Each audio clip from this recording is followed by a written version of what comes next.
राधे राधे महाराज जी।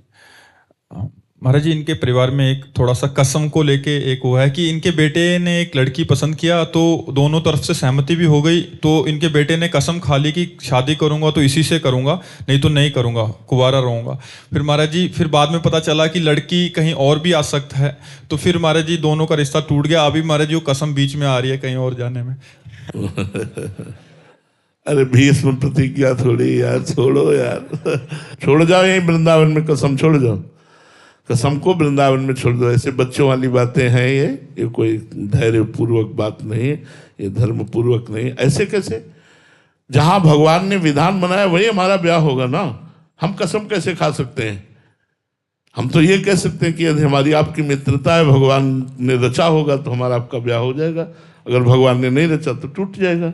तो हमको भगवान की बात रखनी, अपनी बात थोड़ी रखनी कि कसम खाते हैं जैसे भीष्म जी ने कसम खाया।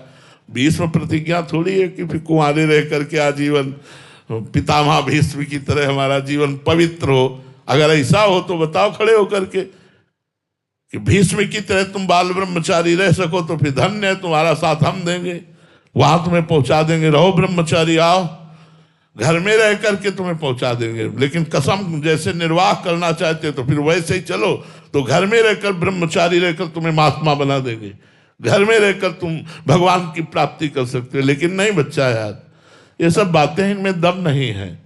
जिस समय मन अपने वेग में आएगा उस समय तुम, क्योंकि बिना साधना के मन को संयम में रखना बड़ा कठिन होता है। कई ऐसे साधन हैं जिनके द्वारा हम अपने आप को नष्ट कर लेते हैं, तो इसलिए इन कसमों पर ध्यान मत दीजिए। कोई सुयोग्य लड़की मिले तो आप माता पिता को प्रणाम करके और उनके आशीर्वाद से उसके साथ ब्याह कीजिए और गृहस्थ धर्म का निर्वाह कीजिए। मीरा देवी जी, रतनगढ़ से। राधे राधे महाराज जी।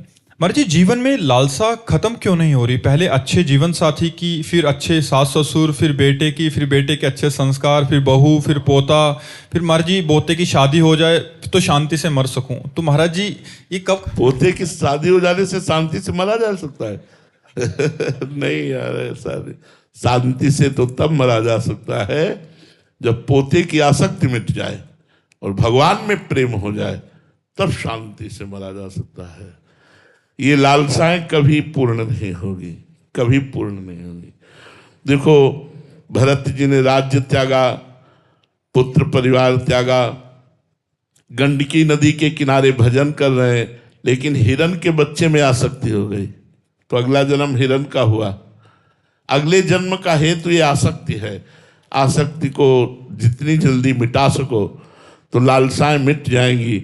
इसी के लिए हम कहते हैं खूब नाम जप करो। जितना नाम जप करोगे उतने ही आपके अंदर ज्ञान होगा, जितना ज्ञान होगा उतने आसक्ति, मोह, चाह ये सब मिटेगी और हृदय आनंदित हो जाएगा। विराज भट्ट जी, अहमदाबाद से। राधा वल्लभ श्री हरिवंश गुरुदेव। महाराज जी, क्या भगवान कभी भक्त को जानबूझकर प्रतीक्षा करवाते हैं ताकि उसका प्रेम और गहरा हो सके? हाँ, ऐसा होता है। भगवान ने माया का घूंघट डाल रखा है तो सबके सामने, सब रूपों में वही है, पर माया का पर्दा डाल रखा है।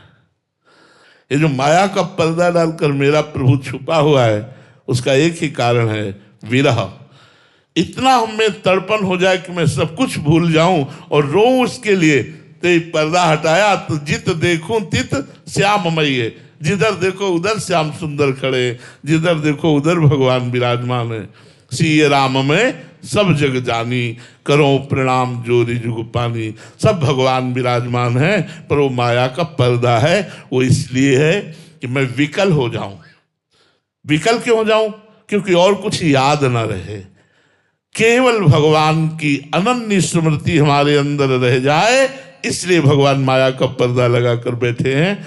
जे ही अनन्य स्मृति जागृत हुई, सब जिधर देखो सर्वम खलमिदम ब्रह्म ने नानास्त किंचन, किंचन मात्र ब्रह्म के सिवा और कुछ है नहीं, वही परमात्मा विराजमान है।